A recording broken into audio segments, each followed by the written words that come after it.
இருந்து வரவழைப்போமாக. Praise Lord pastor. Praise Lord மியூட்ல இருக்கு. Okay good. Praise Lord pastor. Praise Lord. Amen. Praise Lord. வாருங்கள், ஆவலோடு உங்களை வார்த்தைகளை கேட்பதற்கு காத்து கொண்டிருக்கிறோம். வாருங்க பாஸ்டர், வந்து கர்த்தருடைய வார்த்தையை பகிர்ந்து கொள்ளுங்கள். கர்த்தர் நாம் மட்டுமே மகிமைப்படுவதாக. God bless you. நல்லது. சங்கமம் நிகழ்ச்சி வழியாக உங்கள் ஒவ்வொருவரையும் சந்திக்கிறதுல ரொம்ப சந்தோஷம். நாம் ஆண்டவருடைய வார்த்தைக்கு நேராய் கடந்து செல்வோம். இன்றைய நாளிலும் நாம் ஏசாயா 6வது அதிகாரம் 1வது வசனத்துல இருந்து 8வது வசனம் வரை நாம் தியானத்துக்கு எடுத்துக்கொள்வோம்.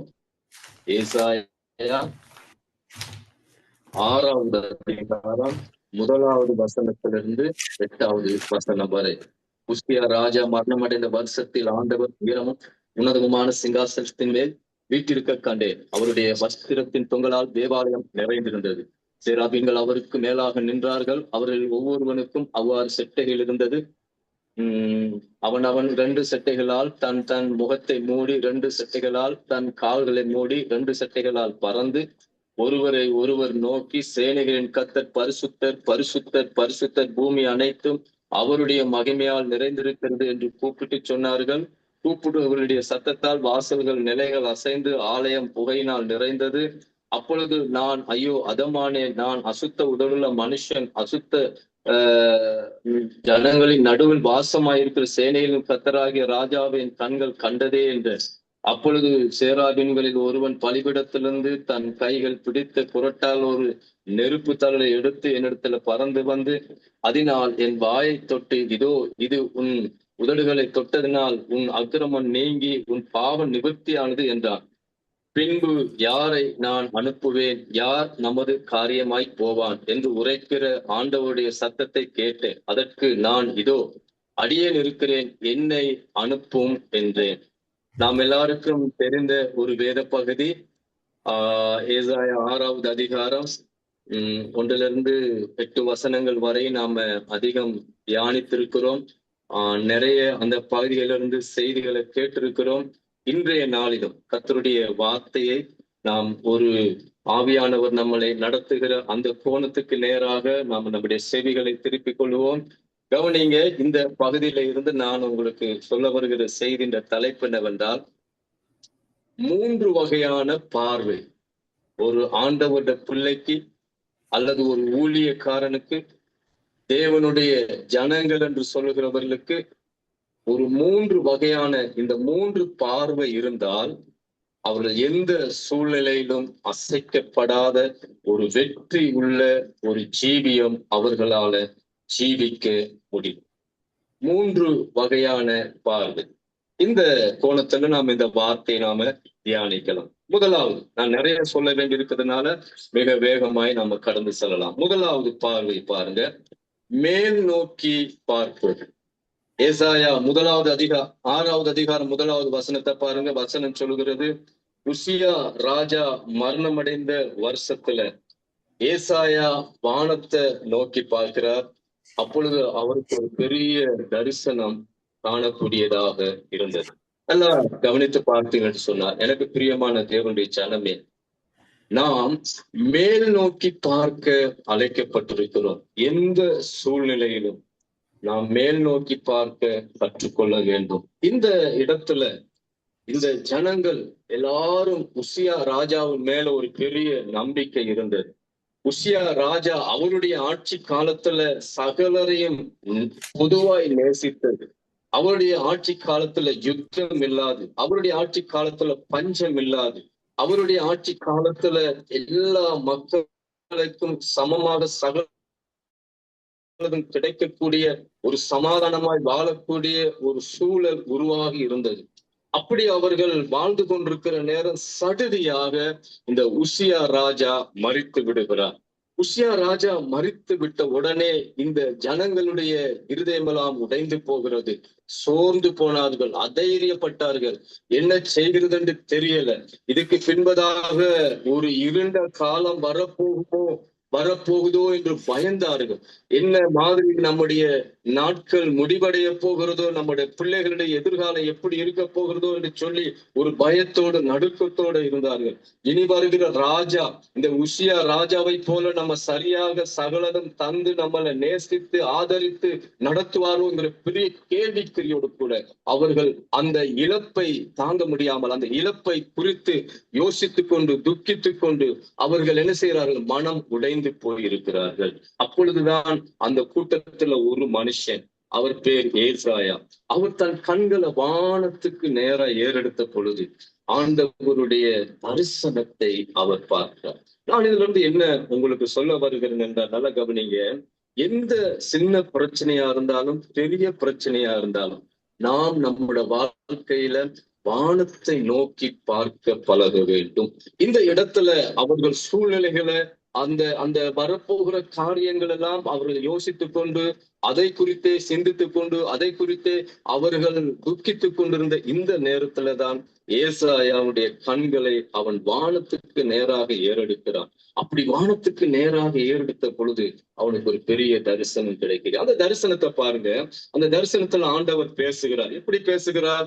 சிங்காசனத்துல உட்கார்ந்து இருக்கிற மாதிரி ஒரு காட்சி அவர் பார்க்கிறார். தேவன் ராஜாதி ராஜாவாக சிங்காசனத்துல உட்கார்ந்து இருக்கிறார். அந்த பரலோகம் முழுவதும் மகிமையால நிறைந்திருக்கிறது அவர் பார்க்கிறார். 1000-10,000 தேவ தூதர்கள் அவர் பரிசுத்தர் பரிசுத்தர் பரிசுத்தர் என்று போற்றிக் கொண்டிருக்கிறத அவர் பார்க்கிறார். ஆண்டவர் இந்த ஏசாயாவுக்கு ஒரு காரியத்தை இந்த நேரத்துல நினைவுபடுத்திருக்க வேண்டும். அதாவது நீங்க நீ பார்த்து கொண்டிருக்கிற இந்த உசியா ராஜா தற்காலிகமான ஒரு ராஜா. அவருடைய நாட்கள் கொஞ்ச காலம்தான். அவர் இருக்கிற காலத்துல உங்களை நடத்தி இருக்கலாம், உங்களை தாங்கி இருக்கலாம், உங்களுடைய தேவைகளை சந்தித்திருக்கலாம். ஆனால் அவைகள் எல்லாம் தற்காலிகமானதுதான். ஆண்டவர் ஏசாயாவுக்கு ஒரு காரியத்தை சொல்லுகிறார். ஒரு நித்திய ராஜா, மாறாத ஒரு ராஜா உங்களோடு கூட தான் இருக்கிறார். அவர் மேல உங்க நம்பிக்கை வைங்க. அவர் மேல உங்களோட கண்களை பதித்து வைங்க. அவர் உங்களை நடத்தக்கூடும். அவர் உங்களோட குறைவுகளை, தேவைகளை, உங்களோட அத்தியாவசிய அத்தனை காரியங்களையும் அவர் உங்களுக்கு சந்திக்க கூடும். அவர் நித்தியமான ராஜா, சதாகாலம் உங்களை நடத்தக்கூடிய ஒரு ராஜா. ஆகவே ஏசாயாவுக்கு பாருங்க, அந்த அந்த அந்த தரிசனத்தின் வழியாக கர்த்தர் அங்க பேசுகிறார். வசனம் சொல்லுகிறது, அந்த ஏசாயாவின் புத்தகம் 6வது அதிகாரத்துல 2வது வசனம் பாருங்க. இப்படி சொல்லு, கடைசி முதலாவது கடைசி பகுதி இப்படி சொல்லு, தேவாலயம் அவருடைய வஸ்திர தொங்கலால் நிறைந்து இருக்கிறது. அங்கு குறைவுங்கிறது கிடையாது. தேவன் வாசம் பண்ணுகிற இடத்துல குறைவுகள் கிடையாது. எந்த காரியமா இருந்தாலும் தேவன் அதை நிறைவாக ஆசீர்வதிக்க கூடியவர். நாம் நம்முடைய கண்களை எதுக்கு நேராக ஏறெடுக்க வேண்டும் என்றால், வானத்துக்கு நேராக மேல் நோக்கி நம்முடைய கண்களை ஏறெடுத்தால் நம்முடைய குறைவுகள், நம்முடைய தேவைகள், நம்முடைய எதிர்பார்ப்புகள், நாம் நினைத்து கொண்டிருக்கிற, வாஞ்சித்துக் கொண்டிருக்கிற, ஜெபித்துக் கொண்டிருக்கிற அத்தனை தேவைகளை அவர் சந்திக்க போதுமானவர். ஏசாயாவுக்கு இந்த செய்தி ஆண்டவர் கொடுக்கிறார். நல்ல கவனிங்க. நம்ம மேல் நோக்கி பார்க்கிறதுனால வருகிற நன்மைகள் என்ன, ஆசீர்வாதங்கள் என்னங்கிறது மிக வேகமாக நான் உங்களுக்கு பட்டியலிட்டு காட்ட விரும்புகிறேன். முதலாவது குறிப்பு பாருங்க. வசனம் சொல்லுகிறது, மேல் நோக்கி பார்க்கிறதுனால் வருகிற ஆசீர்வாத நன்மை என்ன? யோசுவாவின் புஸ்தகத்துக்கு நீங்க வரும் பொழுது, யோசுவாவின் புஸ்தகம் 6வது அதிகாரம் இப்படி வாசிக்கிற முதலாவது வசனம், யோசுவா 6:1 நம்ம வாசிக்கும் பொழுது இப்படி வேதம் சொல்லுகிறது, இஸ்ரவேல் ஜனங்களுக்கு எரிகோ பட்டணமானது அடைக்கப்பட்டதா இருந்தது. எரிகோ இஸ்ரவேல் புத்திரருக்கு முன்பாக அடைக்கப்பட்டிருந்தது. ஒருவரும் வெளியே போகவும் இல்லை, ஒருவரும் உள்ளே வரவும் இல்லை. பாருங்க, ஒரு பெரிய எதிர்பார்ப்போடு, கானானை குறித்த தாகத்தோடு, வாஞ்சையோடு அந்த ஜனங்கள் புறப்பட்டு வந்து கொண்டிருக்கிறார்கள். எகிப்திலிருந்து அவங்க ஒரு பெரிய எதிர்பார்ப்போடு கூட வாராங்க. எதிர்பாராத நேரத்துல அவங்களுக்கு முன்னதாக ஒரு பெரிய மதுளை அவர்கள் பார்க்கிறார்கள். அதுக்கு பின்னதாக அவங்களால ஒன்றும் செய்ய முடியவில்லை. உடைந்து போகிறார்கள், சோர்ந்து போகிறார்கள், அதைரியப்படுகிறார்கள். அந்த தாழ்பால்களை பார்க்கும் பொழுது, அந்த மதுளை பார்க்கும் பொழுது, அந்த கதவுகளை பார்க்கும் பொழுது, இதை உடைத்துக் கொண்டு, இதை தாண்டி கொண்டு நம்மளால அந்த மத்த சைடுக்கு போக முடியாது என்கிற ஒரு பெரிய தாக்கத்துக்குள்ளாகி அவர்கள் சோர்ந்து போய் இருக்கிற பொழுது, நல்ல கவனிங்க, வசனம் சொல்லுகிற அந்த கூட்டத்துல ஒரு மனுஷன், அவன் பேர் யோசுவா. யோசுவா செய்த வேலையை பாருங்க. 5வது அதிகாரத்துக்கு நீங்க வரும் பொழுது, 5வது அதிகாரம் 13வது வசனம், பின்னும் யோசுவா எரிகோவின் வெளியிலிருந்து தன் கண்களை ஏறெடுத்து பார்க்கும் பொழுது இதோ ஒருவர் அவனுக்கு எதிரே நின்றார். உருவின பட்டயம் கையில இருந்தது. யோசுவாவிடத்துல போய், நீர் எங்களை சார்ந்தவரோ, எங்கள் சத்துருக்களை சார்ந்தவரோ என்று கேட்டான். நல்லா கவனிங்க, ஒரு பெரிய தடை அங்க இருந்த பொழுது எல்லா மனுஷரும் அந்த தடைகளையே பார்த்து கொண்டிருந்தாங்க. அந்த தடைகளை குறித்தே பேசிக் கொண்டிருக்கிறாங்க. அந்த தடைகளை குறித்தே கூட்டம் கூட்டமாய் கூடி கூடி கதைக்கிறாங்க. நாம செங்கடலை கடந்து வந்திருக்கிறோம், எகிப்தை விட்டு வந்திருக்கிறோம், வனாந்தரத்துல கடந்து வந்திருக்கிறோம், இந்த கானான் பக்கத்துல இருக்குது என்று மோசே நம்மளை கூட்டிக் கொண்டு வருகிறார், யோசுவா நம்மளை கூட்டிக் கொண்டு வருகிறார். ஆனால் நாம் வந்து பார்த்தால் ஒரு பெரிய மதில் அல்லவா இருக்கிறது. நம்முடைய வாழ்க்கை இதோடு முடிந்து விட்டது என்று சொல்லி அவர் நினைத்துக் கொண்டிருக்கிற பொழுது ஒரு மனுஷன் யோசுவா வானத்தை நோக்கி தன் கண்களை ஏறெடுக்கிறார். அப்படி அவனுக்கு ஏறெடுத்த பொழுது பாருங்க, அந்த தடைகளை தாண்டி செல்வதற்கான வெளிப்பாடு அவனுக்கு கிடைக்கிறது. நல்லா கவனிங்க, இந்த எரிகோ சம்பவத்தை நீங்க வாசித்து பார்த்தீங்கன்னா, 6வது அதிகாரம் முழுவதை நீங்க வாசித்து பார்த்தீங்கன்னா, அந்த எரிகோ மதில் விழுவதற்கான அந்த வெளிப்பாட்டை இந்த யோசுவா அந்த மக்களுக்கு பகிர்ந்து அளிக்கிறான். என்ன சொல்லுகிறான்? இந்த மதிலை சுற்றி வாங்க, ஒருவரும் சத்தம் போடக்கூடாது, நீங்க ஒருவரோடு ஒருவர் பேசிக்கொள்ளக்கூடாது.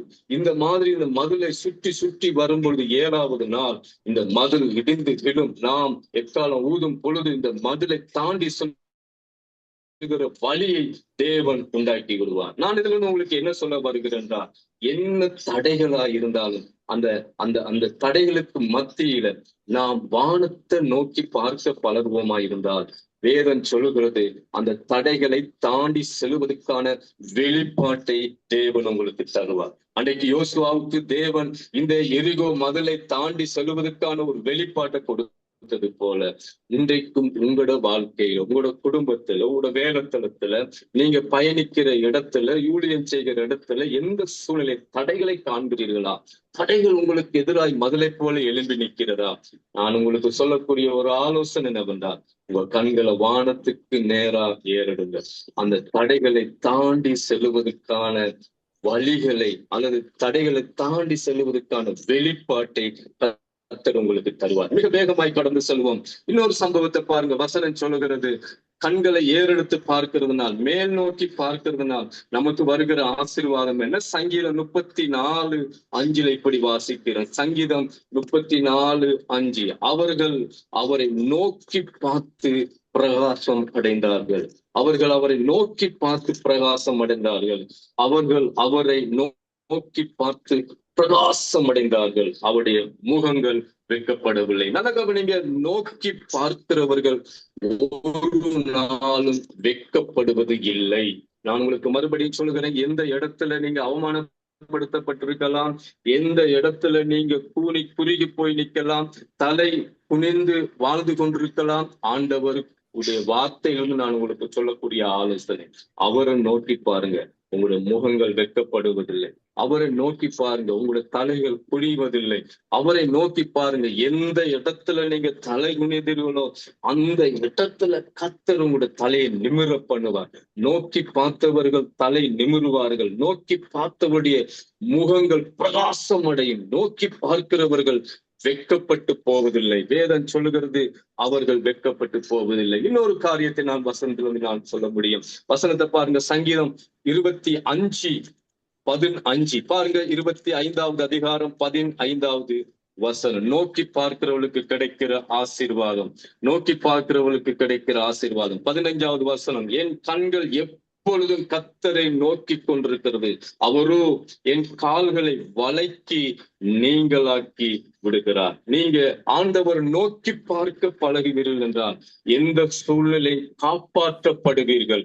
எதிரியானவன், சத்துருவானவன் உங்களுக்கு எதிராக விரித்திருக்கிற வலைகள், கண்ணிகள், எந்த விதமான காரியமாய் இருந்தாலும் ஏன்னா ஆண்டவர் அந்த வலைக்கு, அந்த கண்ணிக்கு ஆண்டவர் உங்களை விலக்கி காப்பாற்ற அவர் போதுமானவராய் இருக்கிறார். அவரை நோக்கி பார்க்கிறவர்களை வலைக்கு தப்புவிக்கிறார், கண்ணிக்கு தப்புவிக்கிறார், மந்திரங்களுக்கு தப்புவிக்கிறார், பொல்லாத சத்துடைய கிரியைகளுக்கு தப்புவிக்கிறார்.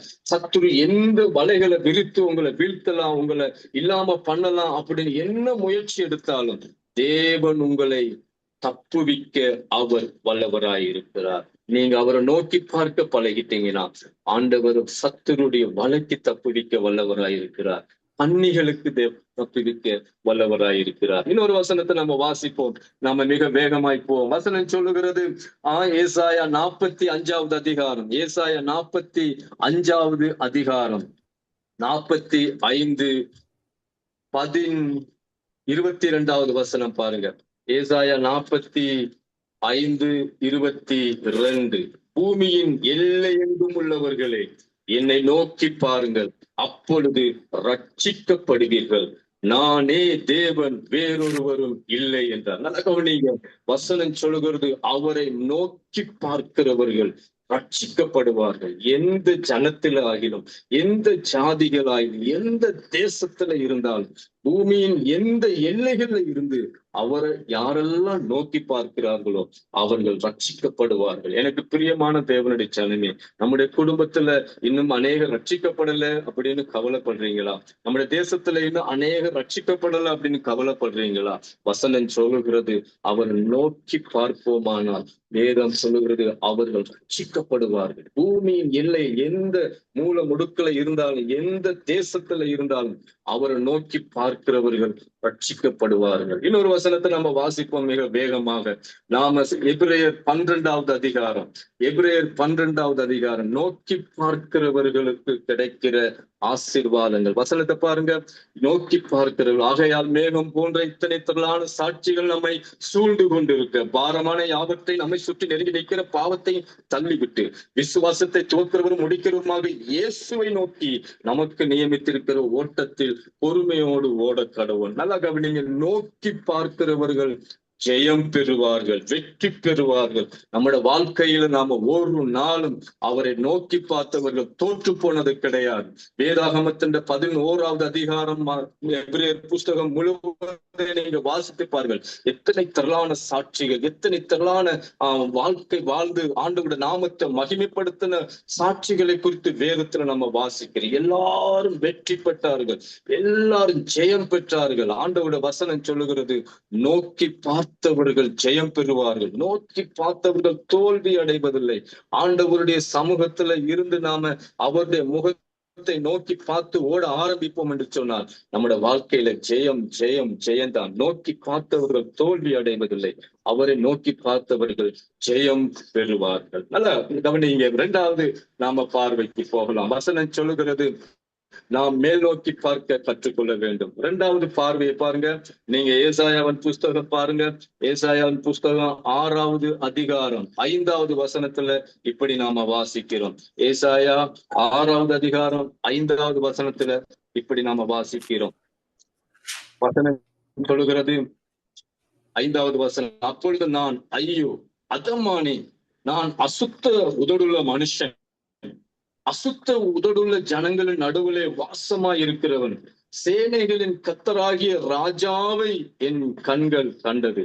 முதலாவது பார்வை மேல் நோக்கி பார்க்க வேண்டும். 2வது உள் நோக்கி பார்க்க வேண்டும். உள் நோக்கி பார்த்தால் நல்ல கவனிங்க, வசனம் சொல்லுகிறது இது வரையில ஏசாயா 1வது அதிகாரம் 5வது அதிகாரம் வரைக்கும் நீங்க பாருங்க. மற்றவர்களுக்கு ஐயோ, அதை செய்கிறவர்களுக்கு ஐயோ, குடிக்கிறவர்களுக்கு ஐயோ, சில வணக்கம் செய்கிறவர்களுக்கு ஐயோ, மற்றவர்களுக்கு ஐயோ ஐயோ ஐயோன்னு சொல்லி கொண்டு வார ஏசாயா எப்ப தன்னை நோக்கி பார்த்தாரோ, எப்ப தன்னை குறித்து யோசிக்க ஆரம்பித்தாரோ, தனக்குள்ள அவர் பார்த்த பொழுது அவர் சொல்லுகிறார், நான் அசுத்த உதடுள்ள மனுஷன், நான் ஆண்டோட சமூகத்துல நிக்க தகுதி இல்லாத மனுஷன், அவர் நாமத்தை உயர்த்துறதுக்கு, அவருடைய ராஜ்யத்தின் வேலையை செய்யறதுக்கு தகுதி இல்லாத மனுஷன். ஐயோ, நான் அசுத்த உதடுள்ள மனுஷன், அசுத்த ஜனங்கள் மத்தியில வாசம் செய்கிறேனே அப்படின்னு சொல்லி அவர் தன்னுடைய தவறை உணர்ந்து கொள்ளுகிற ஒரு சம்பவத்தை தான் நம்ம அங்க வாசிக்கிறோம். எனக்கு பிரியமான தேவனுடைய ஜனமே, நாம் நம்முடைய வாழ்க்கையில நாம் ஒரு வெற்றி உள்ள ஒரு கிறிஸ்தவ வாழ்க்கை வாழ வேண்டும் என்று சொன்னால், விழுந்து போகாமல் ஜெயமுள்ள ஒரு வாழ்க்கை வாழ வேண்டும் என்று சொன்னால் நாம் நம்மை நோக்கி பார்க்க பழக வேண்டும். நம்மை ஆராய்ந்து பார்க்க பழக வேண்டும். நம்மை ஒரு விசை நிதானித்து பார்க்க பழக வேண்டும். அப்பொழுது நம்ம மற்றவர்களை விமர்சிக்க மாட்டோம், மற்றவர்களை குறை சொல்ல மாட்டோம், மற்றவர்களை சாடி திரிய மாட்டோம், மற்றவர்களை குறித்த கதைகளில் நாம் ஈடுபட மாட்டோம். ஏனென்றால் நமக்கு தெரியும், ராஜாதி ராஜா, பரிசுத்தமுள்ள அந்த ராஜாவை நாம் தொழுது கொள்வேண்டுமானால் நமக்குள்ள குறைகள், குற்றங்கள், தவறுகள், மீறுதல்கள், பிரச்சனைகள், கலகங்கள், சண்டைகள், பிரச்சனைகள் இதெல்லாம் நமக்குள்ள வைத்துக் கொண்டு நாம் ஆண்டவரை துதித்து ஜெபித்து பாடி ஆராதிக்கிறதுனால ஒரு பிரயோஜனமும் கிடையாது. வேதம் சொல்லுகிறது, இந்த ஏசாயா தன்னை நோக்கி பார்க்க பழகினான். அப்படி தன்னை நோக்கி பார்க்க பொழுது அவன் தன் குறைகளை உணர்ந்து கொண்டான், தன்னுடைய குற்றங்களை உணர்ந்து கொண்டான், தன்னுடைய தவறை உணர்ந்து கொண்டான். அவன் இதுவரை மற்றவர்களுக்கு ஐயோ ஐயோ என்று சொன்னவன் இப்ப தனக்குத்தானே ஐயோ என்று சொல்ல ஆரம்பிக்கிறான். ஒரு ஒரு ஒரு மனுஷன் 2 பேர் பாருங்க, மத்த லூக்கா எழுதின சுவிசேஷத்துல 2 பேர் ஜெபம் பண்றதுக்காக ஆலயத்துக்கு போறாங்க. 2 பேர்ல ஒரு மனுஷன் அவன் தன்னுடைய சுய நீதியை சார்ந்திருந்த ஒரு மனுஷன். அவன் என்ன சொல்லுகிறான் பாருங்க, அவன் ஆயக்காரன் அவனை பார்த்து சொல்லுகிறான். லூக்கா 18வது அதிகாரம் 11, 12 வசனங்களை பாருங்க. பரிசேயன் நின்று, தேவனே, நான் பரிகார அநியாயக்காரர் உபச்சாரக்காரர் ஆகிய மற்ற மனுஷரை போல இந்த ஆயக்காரனை போல இராமல் உம்மை நான் சோஸ்தரிக்கிறேன். நான் வாரத்துல 2 தரம் உபவாசிக்கிறேன். என் சம்பாத்தியத்துல எல்லாம் தசம பாகம் போல் செலுத்தி வருகிறேன் என்று தனக்குள்ளே ஜெபம் பண்ணினான். நல்ல கவனிங்க, நிறைய நேரங்கள்ல நாம நம்முடைய சுய நீதிய நாம நம்பிக்கொண்டிருப்போம். வேதம் சொல்லுகிறது, நம்முடைய சுய நீதி எல்லாம் கந்தைகளும் குப்பைகளும் தான். நாம் நம்முடைய வாழ்க்கையில நாம் மற்ற காரியங்களிலே நம்முடைய கண்களை செலுத்துவதற்கு முன்பதாக நமக்குள்ள நாம் பார்க்க பழகுவோமாண்டா. நமக்குள்ள மறைந்து கிடக்கிற, நமக்குள்ள ஒளிந்திருக்கிற, நமக்குள்ள இருக்கிற குறைகள் என்ன, பலவீனம் என்ன, நம்மள இருக்கிற தவறுகள் என்ன, நம்மள இருக்கிற காரியங்கள் என்னங்கிறத நம்ம கண்டுகொள்வோம், நம்ம சரிப்படுத்திக் கொள்வோம், நம்ம சீர்படுத்திக் கொள்வோம். நம் மனம் திரும்புவதற்கு அது ஏதுவாக மாறும். ஏசாயாவினுடைய அந்த அதிகாரத்துக்கு பின்னதாக அவருடைய வார்த்தைகளை பாருங்களேன். ஆண்டவர் ராஜாதி ராஜாவாகி ஆண்டவராக இயேசு கிறிஸ்துவனுடைய வெளிப்பாடை அவருக்கு கொடுக்கிறார். இதோ ஒரு கன்னிகை கற்பவதி ஆகி ஒரு குமாரனை பெறுவார் என்கிற எத்தனையோ ஆண்டு காலங்களுக்கு பின்பதாக நடக்க போகிற ஒரு காரியத்தை இந்த ஏசாயாவுக்கு தேவன் கொடுக்கிறார். இன்றைக்கும் தேவன் தன்னை நோக்கி பார்க்கிறவர்கள், தன்னை ஆராய்ந்து பார்க்கிறவர்களுக்கு, தன்னை அலசி பார்க்கிறவர்களுக்கு, தன்னை ஒப்பு கொடுத்து ஆண்டவரே என்னை தன்னுடைய வாழ்க்கையை கவனித்து பார்க்கிறவர்களுக்கு தேவன் உன்னதமான வெளிப்பாடுகளை கொடுத்து அவர்களை ஆசீர்வதிக்க அவர் போதுமானவராயிருக்கிறார். 3வது பார்வையை பாருங்க. முதலாவது மேல் நோக்கி பார்க்க வேண்டும், 2வது உள் நோக்கி பார்க்க வேண்டும், 3வது வெளி நோக்கி பார்க்க வேண்டும். ஏசாயாவின் புஸ்தகம் நீங்க கவனிச்சு பாருங்க. 6வது அதிகாரம் 8வது வசனத்துல இப்படி வாசிக்கிறோம், யாரை நான் அனுப்புவேன், என் காரியமா யார் போவார்? நல்ல கவனிங்க, வசனம் சொல்லுங்க, 8வது வசனம், பின்பு யாரை நான் அனுப்புவேன், யார் நமது காரியமாய் போவான் என்று உரைக்கிற ஆண்டவருடைய சத்தத்தை கேட்டேன். அதற்கு நான் இதோ அடியேன் இருக்கிறேன், என்னை அனுப்பும் என்றேன். நல்ல கவனிங்க, மேல் நோக்கி பார்க்க வேண்டும், உள் நோக்கி பார்க்க வேண்டும், வெளி நோக்கி நாம பார்க்க வேண்டும். வசனம் சொல்லுகிறது, பரலோகத்துல ஒரு சத்தம் கேட்கிறது, அழிந்து போகிற ஆத்துமாக்களுக்கு, கெட்டு போகிற ஆத்துமாக்களுக்கு, சிறை பிடிக்கப்பட்டிருக்கிற ஆத்துமாக்கள், சத்துரு தனக்கு கொஞ்ச காலம்தான் இருக்கிறது என்று அறிந்து எவ்வளவோ ஜனங்களை சிறைப்பிடித்து கஷ்டப்படுத்தி கொண்டு குவித்து வருகிற இந்த காலத்துல யார் என் காரியமாய் போவார்? யார் இந்த ஜனங்களுக்கு என்னுடைய செய்தியை கொண்டு போவார்? யார் இந்த ஜனங்களுக்கு இந்த விடுதலை செய்தியை கொண்டு போக முடியும்? யார் இந்த ஜனங்களுக்கு சுவிசேஷத்தை கொண்டு செல்ல முடியும்? ஒரு பெரிய ஏக்கத்தோடு பரலோகம் இன்றைக்கும் நம்மை நோக்கி பார்த்து கொண்டே இருக்கிறது. இதை கேட்டுக்கொண்டிருக்கிற அருமையான சகோதரா சகோதரியே, உங்க வாழ்க்கையில் இந்த சத்தம் துணிக்கட்டும். யார் என் காரியமாய் போவார், யார் என் காரியமாய் போவாருங்கிற அந்த சத்தம் பரலோகத்துல துணிக்கிற சத்தம் ஏசாயாவோட காதுல விழுந்த மாத்திரத்துல ஏசாயா சொல்லுகிறான், இதோ அடியேன் இருக்கிறேன், ஆண்டவரே என்னை அனுப்புங்க, நாம் போற ஆண்டவரே. நல்லா கவனிங்க, நம்முடைய வாழ்க்கையில இந்த 3 பார்வை நமக்கு இருந்தாலே போதும். உங்களோட வாழ்க்கை வெற்றிகரமான ஒரு வாழ்க்கை உங்களால வாழ முடியும். நல்லா கவனிங்க, இந்த இந்த ஆத்தும தாகம், இந்த ஆத்தும பாரதுக்கு நம்ம என்ன செய்யணும்? ஒரு 2 புஷ்ப சொல்லி மிக வேகமாக நான் காரியங்களை முடித்துக் கொள்ள விரும்புகிறேன். நல்லா கவனிங்க, வசனம் சொல்லுகிறது, மாற்கு எழுதின சுவிசேஷம் 2வது அதிகாரம், மாற்கு எழுதின சுவிசேஷம் 2வது அதிகாரம் 3வது வசனத்துக்கு பாருங்க. ஒரு ஒரு ஆத்தும பாரம் நமக்குள்ள வாரதுக்கு நாம என்ன செய்யணும் பாருங்க. வசனம் சொல்கிறது, ஒரு 4 பேர்ல இருந்து நாம கற்றுக்கொள்கிற காரியம். மாற்கு 2வது அதிகாரம் 3வது வசனம். அப்பொழுது 4 பேர் ஒரு திமிர்வாதக்காரனை சுமந்து கொண்டு அவரிடத்துல வந்தார்கள். நல்லா கவனிங்க, இந்த சம்பவத்தை நீங்க கூர்ந்து கவனிச்சீங்கன்னு சொன்னா, அவர்கள் அந்த முதல் வசனங்கள் 2 வசனங்களை நம்ம ஆராய்ந்து பார்க்கும் பொழுது, இயேசு ஒரு வீட்டுக்குள்ள வார, கப்பர்நகூமுல ஒரு வீட்டுக்கு வார, அந்த வீட்டுல ஜனங்கள் இதை கேள்விப்பட்ட மாத்திரத்துல 2வது வசனம் சொல்லுது, உடனே வாசலுக்கு முன்னும் நிற்க இடம் போகாதபடிக்கு அநேக கூடி வந்தார்கள். அவர்களுக்கு என் ஆண்டவர் வசனத்தை போதித்தார். நல்லா கவனிங்க, ஒரு கிராமத்துக்குள்ள ஆண்டவர் வருகிறார். அந்த கிராம ஜனங்களே இயேசு வந்துட்டார் என்று சொல்லி எல்லாரும் திரளாய் கூட்டமாய் அவருடைய சமூகத்தை நோக்கி ஓடி அவருக்கு முன்பதாக உட்கார்ந்து இருக்கிறாங்க. அழகாக நீங்க, ஆண்டவர் அழகான செய்தியை பேசிக் கொண்டிருக்கிறார், வெளிப்பாடுகளை சொல்லிக் கொண்டிருக்கிறார், பேய்களை திரட்டி கொண்டிருக்கிறார், குஷ்ட நோய்களை சுகமாக்கி கொண்டிருக்கிறார், பேய் பிடித்தவர்களை ஆண்டவர் திரட்டி கொண்டிருக்கிறார், நிறைய வெளிப்பாடுகளை சொல்கிறார். அந்த அந்த கூட்டமானது மிக ஆசீர்வாதமான ஒரு கூட்டமா இருக்கிறது. அழகாக நீங்க இந்த 4 பேருடைய தியாகத்தை நீங்க கவனிச்சு பாருங்க. இந்த 4 பேர் உள்ள என்ன நடக்கிறது என்று அவங்க பார்க்காம, அதாவது இந்த வீட்டுக்கு உள்ள என்ன நடக்கிறது என்று பார்க்காம, வெளியே என்ன நடக்கிறது என்று அவர்கள் பார்க்க ஆரம்பித்தார்கள். அப்பொழுது அவர்களுக்கு ஒரு பெரிய ஆத்தும பாரம் வந்தது.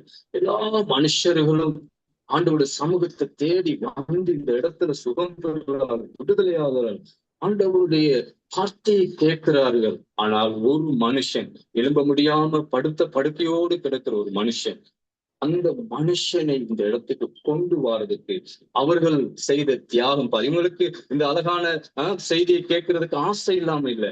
இவர்கள் ஆண்டவர் செய்கிற இந்த அற்புதங்களை கண்ணார பாக்குறதுக்கு ஆசை இல்லாம இல்லை. இவர்கள் ஆண்டவருடைய சமூகத்துல முதல் வரிசையில உட்கார்ந்து அவர் செய்கிற செயல்களை கூர்ந்து கவனித்து அதுல பூரித்து போய் ஆண்டவருடைய நாமத்தை உயர்த்துறதுக்கு ஆசை இல்லாம இல்லை. அந்த ஆராதனையில கூடி நின்று ஆண்டவர் ஆராதித்து ஆண்டவர் உயர்த்துறதுக்கு அவளுக்கு ஆசை இல்லாம இல்லை. ஆனால் அவர்களுக்குள்ள ஒரு ஆத்தும பாரம், அவர்களுக்குள்ள இருந்த ஒரு ஆத்தும பாரத்தை கவனிங்க. வெளியே ஒரு மனுஷன் இருக்கிறான், அவர்களை அந்த மனுஷன் எப்படியாவது இந்த இயேசு இடத்துல கொண்டு வந்துடணும். அவனுடைய வாழ்க்கையில நம்மளுக்குள்ள அவனை எழுந்து நடந்து ஆண்டவர் நாமத்தை உயர்த்தணும். அப்படிப்பட்ட ஒரு ஆத்தும பாரம் உள்ள என்ன நடக்கிறது என்று நீங்க பார்க்க ஆரம்பிச்சீங்கன்னா ஆத்தும பாரம் வராது. நல்லா கவனிங்க, இன்றைக்கு திருச்சபைகளை கவனிச்சு பாருங்களேன். நிறைய மிக காதுக்கு இனிமையான பாடல்கள், லைட்டுகள் எல்லாம் போட்டு சோதனை செய்து இப்படி நிறைய சத்தத்தை உயர்த்துகிற காரியங்கள், இப்ப நல்ல இடங்கள் எல்லாம் புகைகள் எல்லாம் போட்டு ஆராதனைகள் நடக்கிறது. ஜன கூட்டங்கள் இப்படி எல்லாம் போய் உள்ள போய் பார்க்கிறாங்க. அவர்கள் மற்றவர்கள் உடுத்தி கொண்டு வருகிற உடுப்புகளை கவனிக்கிறாங்க, அவங்களை பேசுற ஸ்டைலை பார்க்கிறாங்க. நான் சொல்லுகிறேன், எனக்கு பிரியமான தேவ ஜனமே, இவைகளை பார்க்கறதுனால கேட்கறதுனால உங்களுக்கு ஆத்தும பாரம் வராது. நீங்க ஆத்தும பாரம் இருந்தா உங்க கண்களை ஏறெடுத்து பாருங்க, வெளியே நோக்கி பாருங்க. எத்தனை ஜனங்கள் அந்த திமிர்வாதக்காரனை போல ஏஞ்சி கொண்டு இருக்கிறாங்க. யாராவது நம்மளை கொண்டு போக மாட்டாங்களா? யாராவது நம்மளை தேடி வர மாட்டாங்களா? யாராவது இந்த இயேசுவின் அண்டைக்கு நேர நம்மளை வழி நடத்த மாட்டாங்களா? இன்றைக்கு எத்தனையோ ஜனங்கள் வீடுகளில கிராமங்களில் காத்து கொண்டிருக்கிறார்கள். நாம் நம்ம வேண்டிய ஒரு காரியம் என்னவென்றால், தேவனுடைய ஜனமே, நம்முடைய கண்களை ஏறெடுத்து பார்த்தால் எத்தனையோ ஜனங்கள் இன்றைக்கும் ஏக்கத்தோடு எதிர்பார்ப்போட காத்திருக்கிறார்கள். சமாரிய ஸ்திரிய கதையை நீங்க கேட்டு பாருங்களேன். சமாரிய ஸ்திரிய கதையில் ஆண்டவர் சொல்லுகிறார், வேதம் சொல்லுகிறது, அறுப்புக்கு வயல் நிலங்கள் காத்து கொண்டிருக்கிறது. எத்தனையோ ஜனங்கள் இன்றைக்கு காத்து கொண்டிருக்கிறார்கள். இன்றைக்கு எல்லாரும் உள்ள நோக்கி பார்த்து தான் வேலை பார்க்கிறாங்க, உள்ள நோக்கி பார்க்கறதுதான் கவனம் செலுத்துறாங்க, உள்ள நோக்கி போய் என்ன செய்யலாம்னு யோசிக்கிறாங்க. வெளியே என்ன நடக்கிறது என்று ஜனங்கள் பார்க்கிறத மறந்து விட்டார். ஆகவே இந்த நாளிலும் ஆண்டோட வார்த்தையிலிருந்து நான் உங்களுக்கு சொல்ல விரும்புகிறேன். உங்களுடைய எதிர் வீட்டுல இருக்கிற சம்பவங்களை பாருங்க, எதிர் கிராமத்துல கிராமத்துல இருக்கிற சம்பவங்களை பாருங்க, உங்களுக்கு அயல் பட்டணத்துல இருக்கிற சம்பவங்களை பாருங்க. எத்தனை ஜனங்கள் இருள வாழ்றாங்க, சாத்தானுடைய அடிமைத்தனத்துல வாழ்றாங்க. எத்தனையோ ஜனங்கள் வழி தெரியாம அங்குமிங்க அலைந்து திரிகிறார்கள். சத்தியம் தெரியல, இருள ஏதோ ஒரு மதத்தை சார்ந்து, ஏதோ ஒரு சடங்குகளை சார்ந்து, ஏதோ ஒரு கட்டுப்பாட்டுக்குள்ள அவங்க வாழ்ந்து கொண்டிருக்கிறாங்க. இந்த மக்களுக்கு தேவை இன்றைக்கு விடுதலை, இந்த மக்களுக்கு தேவை இன்றைக்கு சுவிசேஷம், இந்த மக்களுக்கு தேவை இன்றைக்கு இயேசு.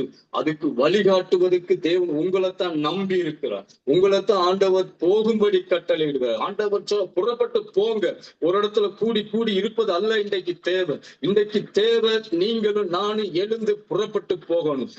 அறியப்படாத இடங்களை, சொல்லப்பட்டிராத இடங்களை, இருள வாழ்கிற ஜனங்களை நோக்கி ஆண்டவருடைய வார்த்தையை சுமந்து கொண்டு புறப்பட்டு போகிற ஜனங்கள் இன்றைக்கு எதிர்பார்க்கிறார்கள். எனக்கு பிரியமான தேவ ஜனனி, அந்த மனுஷன் அவங்க 4 பேர் சேர்ந்து தூக்கி கொண்டு வந்தாங்க. அந்த மனுஷனுக்கு ஒரு பெரிய சுகத்தை, விடுதலையை அவர்கள் பெற்றுக் கொடுக்கிறதுக்கு ஏதுவாக மாறினார்கள். பவுலுடைய ஆத்தும பாரத்தை நான் உங்களுக்கு சொல்லட்டும். வேதாகமத்துல பாருங்க, பவுலுடைய ஆத்தும பாரம் எப்படிப்பட்டதா இருந்தது.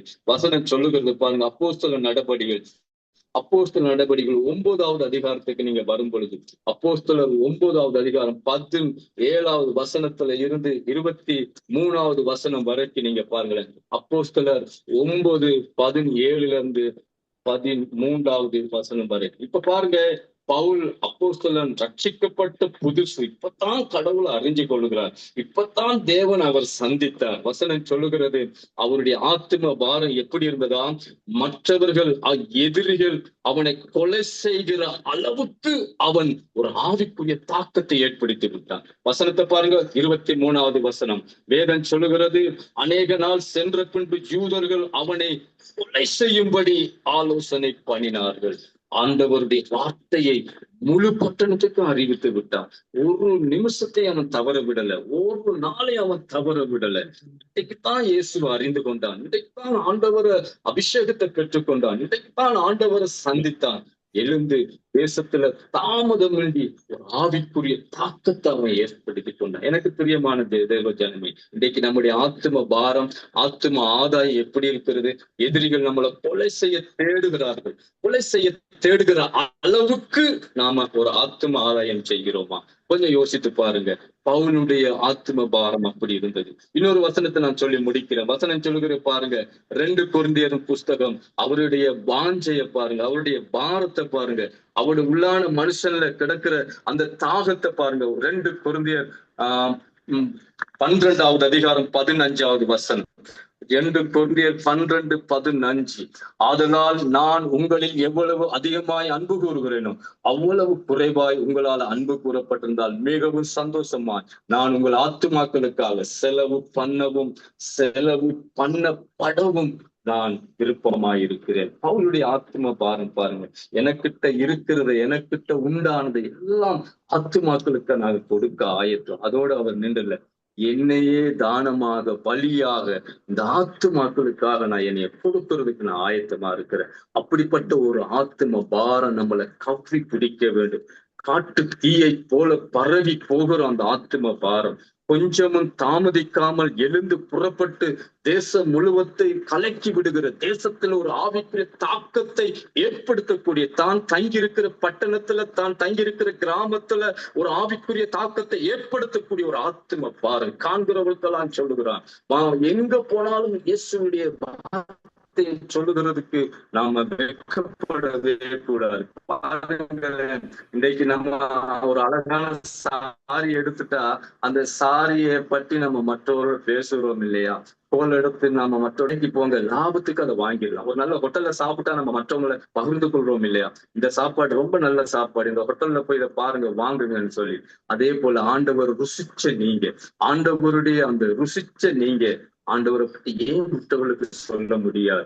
ஆண்டவரா இயேசு கிறிஸ்துவை ருசிச்சனா ஆண்டவரை குறித்து மற்றவங்களுக்கு தாராளமா, தைரியமா, உற்சாகமா, மேன்மையா, உயர்வா, தேவனுக்கு செய்கிற ஒரு பணியா, தொண்டு, ஆண்டவருடைய ராஜ்யத்தின் வேலையை மிக சந்தோஷமா நாம் நம்முடைய வாழ்க்கையில இந்த 3 பார்வை நம்ம சிந்தனையில வைத்துக் கொள்வோம். மேல் நோக்கி பார்க்க வேண்டும், உள் நோக்கி பார்க்க வேண்டும், வெளி நோக்கி பார்க்க பழகுவோமா இருந்தார் எந்த சூழ்நிலையிலும் நம்முடைய ஆவிக்குரிய வாழ்க்கை ஜெயமாய் நம்மளால ஓட முடியும். மனுஷர்களை பார்க்காதீங்க. மனுஷர்களை பார்த்தா நம்ம விழுந்து போயிடுவோம். தேவனை நோக்கி பாருங்க. தேவனை நோக்கி பார்த்தா தேவனுக்காக வல்லமையாக ஒரு அப்போஸ்தலனாகிய பவுலை போல மிகுந்த வேகமாக மிகுந்த வல்லமையாக தேசத்துல ஒரு தாக்கத்தை நம்மளால ஏற்படுத்த முடியும். ஆகவே இந்த நாளிலும் இந்த வார்த்தைகள் வழியாக உங்களை சந்திக்கிறது ரொம்ப சந்தோஷம். கர்த்தர் உங்களை ஆசீர்வதிப்பார். கேட்கிறவங்க ஒவ்வொருவருக்கும் இந்த 3 பார்வை நல்லா கவனிங்க. மேல் நோக்கி பாருங்க, உள் நோக்கி பாருங்க, வெளி நோக்கி பாருங்க. உங்க ஆவிக்குரிய வாழ்க்கை ஜெயமாய் பாருங்க. கண்களை மூடி ஜெபம் பண்ணுவோம். அன்பின் பரலோக பிதாவே, நாங்க இந்த நாளிலுமாய் உமது பிள்ளைகள் இந்த வார்த்தைகளை கேட்ட உமது பிள்ளைகளை பிதா குமாரன் பரிசுத்த நாமத்தில் ஆசீர்வதித்து நாங்க ஜெபிக்கிறோம். ஒரு கவ்வி பிடிக்கிற ஒரு ஆத்தும பாரம் பரவி காட்டுத்தீயை போல பரவி போகிற ஆண்டவரே ஒரு ஆத்தும பாரம் ஆண்டவரே தாவி எல்லா இடங்களும் தாமதமின்றி எடுத்துக்கொண்டு போகிற இந்த ஆத்தும பாரம் ஒவ்வொரு பிள்ளைகளையும் கவ்வி பிடிக்கட்டும். ஆசீர்வதிக்கிறோம். இயேசுவின் நாமத்துல ஜெபம் கேட்கிறோம் நல்ல பிதாவே. ஆமேன், ஆமேன், ஆமேன், ஆமேன், ஆமேன். நன்றி பாஸ்டர் சாமுவேல் ராஜ். கடந்த காலத்துல காற்றை பற்றி பிரசங்கம் சொன்னீர்கள். நேற்று வரை 102 பேர் கேட்டிருந்தார்கள். இன்று பார்வை 3 வகையான பார்வை. ஒன்று மேல் நோக்கி பார்க்கிறது, உள்நோக்கி பார்க்கிறது, தன்னை நோக்கி பார்க்கிறது. அருமையான வெளிப்பாட்டை கொடுத்திருக்க. உண்மையில வேதாம ரீதியில நல்ல வெளிப்பாட்டை கொடுத்து அடுத்து நீங்க என்னன்னா லூக்கா 6:5 அந்த வசனத்தை பழைய ஏற்பாடு லூக்கா 6:5 வசனத்தை கொண்டு வந்து புதிய ஏற்பாட்டுல லூக்கா 18:12 கனெக்ட் பண்ணிக்கிறீங்க. 2 வசனத்தை பழைய ஏற்பாட்டு 6:5 லூக்கா 18:12 கனெக்ட் பண்ணிக்கிறீர்கள். அது மிக ஒரு ஆசீர்வாதம். அது மட்டுமல்ல, அந்த 4 திமிர்வாதக்காரன் அந்த அர்த்தம் என்ன?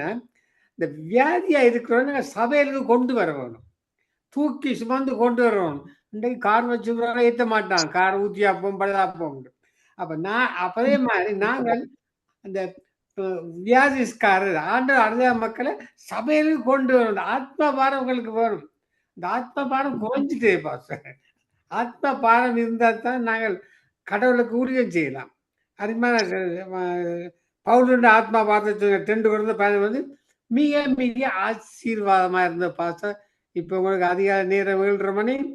உண்மையிலே இந்த உங்களுடைய அந்த செய்தி மறு ஒளிபரப்பில் போய்க்க அனைவரும் கேட்பார். காரணம், ஆழமான சத்தியத்திற்கு கொடுக்கும்போது வாஞ்சியோடு கேட்பார்கள், தாகத்தோடு கேட்பார்கள். அது என்ன 3 வகையான பார்வை, எத்தனையோ பார்வை இருக்கு, அது என்ன 3 வகையான பார்வை. அப்படியான தலையங்கம் ஆக்களை இழுத்துக்கொள்ளும். கேட்க போது என்ன 3 வகையான பார்வை, என்ன காற்று, என்ன 3 விதமான காற்று. அருமையான செய்தி கொடுத்தீங்க. கத்தவங்களையும் ஊழியங்களையும் எப்படி உங்களுக்கு நன்றி சொல்றதுன்னு தெரியவில்லை. ஆனால் கத்தவங்களை பார்க்கிறார், உங்கள் ஊழியத்தை பார்க்கிறார். அதற்கு கத்தர் உங்களை ஆசீர்வாதம். கத்தர் உங்களுக்கு உலகத்துக்குரிய ஆசீர்வாதத்தையும் மாமிசத்துக்குரிய ஆசீர்வாதத்தையும் ஆவிக்குரிய ஆசீர்வாதத்தையும் உங்களுக்கு கத்தர் கொடுப்பார். ஆமென். சிஸ்டர் டவுலி. பிரதர் மகேந்திரன்